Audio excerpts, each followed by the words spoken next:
ఎక్కడైనా మనం money ATM చూసుంటాం, gold ATM చూసుంటాం. కానీ ఈ చాయ్ ఏటీఎం ఎక్కడైనా చూసారా?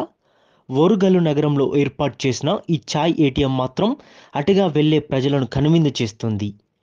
ప్రజలకు 24 గంటలు చాయ్ అందించాలనే ఉద్దేశంతో యాకూబ్ పాషా అనే యువకుడు ఈ చాయ్ ఏటీఎంను అందుబాటులోకి తీసుకువచ్చారు. ఇందులో టీ, కాఫీ, బాదాం మిల్క్, వాటర్ బాటిల్ మరియు బిస్కెట్స్ అందుబాటులో ఉంటాయి.